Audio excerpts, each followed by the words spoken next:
We've been talking about so far, have we encapsulated the issue of school choice here, do you think? I think you've done a really nice job. I just want to add one other example of school choice that a number of states have: Washington, Minnesota, Ohio, Colorado, just to name a few. And that's to allow 10th, 11th, and 12th graders to take courses on college campuses for free. So we literally now have some youngsters in several states that are earning an AA degree when they graduate from high school. And it's free. That is to say, the dollars follow the kids. So another form of school choice is to let high school kids earn college credits while they're still in high school. And given the cost of colleges these days, it's an enormously possible it's enormously popular, attractive, form of yeah. school choice. So I just wanted to mention that as another form of public school choice that's available in some states.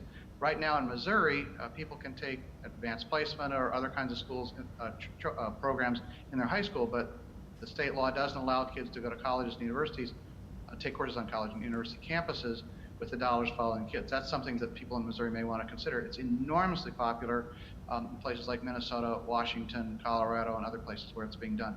How else do you see school choice playing out in other communities? What we see all over the country is a steady trajectory up. More and more families are having the option to select among public schools. And I want to emphasize public. Our children attended urban public schools here in Minnesota, K through 12. My wife recently retired as a public school teacher. So I want to just emphasize that there are different forms of school choice, what schools are involved, what kids are eligible, and so on.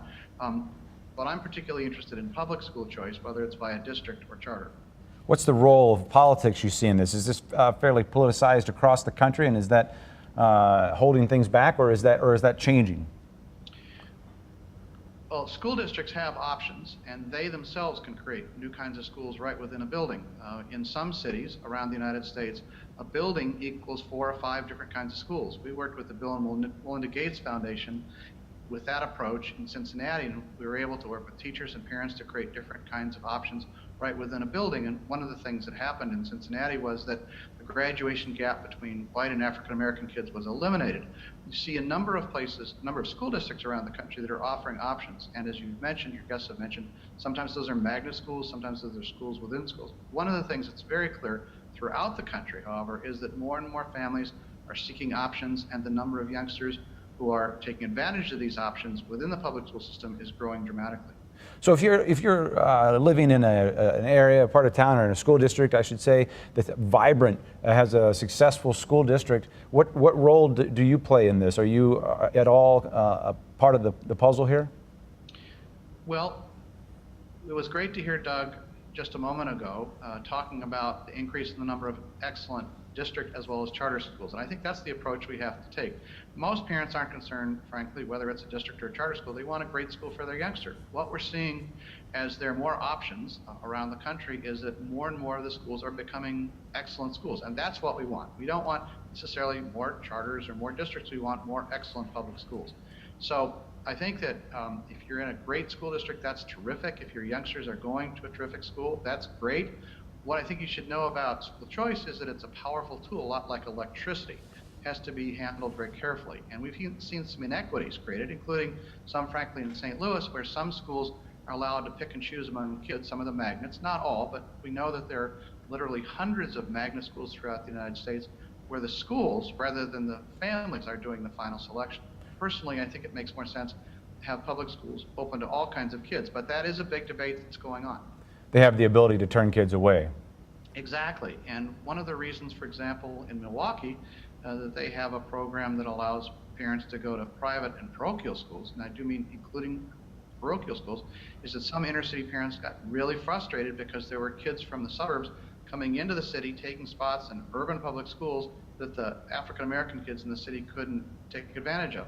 I was in St. Louis about 20 years ago, invited by some African American ministers who were frustrated because the same kind of thing was going on. Now, I looked at the statistics over the last couple of days and saw that there are only really a few hundred kids from the suburbs coming into the city of St. Louis. Ideally, you'd want a situation where thousands of suburban families are saying, hey, you know, there's some really good things available in the city. We actually have that going on in Minneapolis and St. Paul. We literally have thousands, and I do mean to use the word thousands, of suburban families saying, there's something going on in either an urban district or an urban charter school that I want.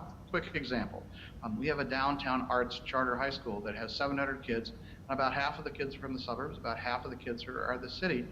Those are parents that are choosing the school. The kids are choosing the school not because it's a charter, but because it's a great school. We also have some outstanding district high schools in St. Paul that suburban parents are coming into. And in my value system, that's great. When we get different kids learning together, that's a good thing for America, and it also happens to be a good thing for the kids. And that's, of course, the number one issue, is a good thing for the kids. I think school choice is powerful, but I think it has to be handled carefully. It can frankly create more problems than solutions. Something we're hearing on Twitter, and something kind of from the conversation with Doug that you were mentioning, should we be rethinking the way we decide who goes to school where overall, like in terms of the fact that it's largely location-based now? Well, I've testified in about 25 states and have been asked to testify in a number of congressional committees, and my suggestion always is to stop tying school attendance to zip codes and residence.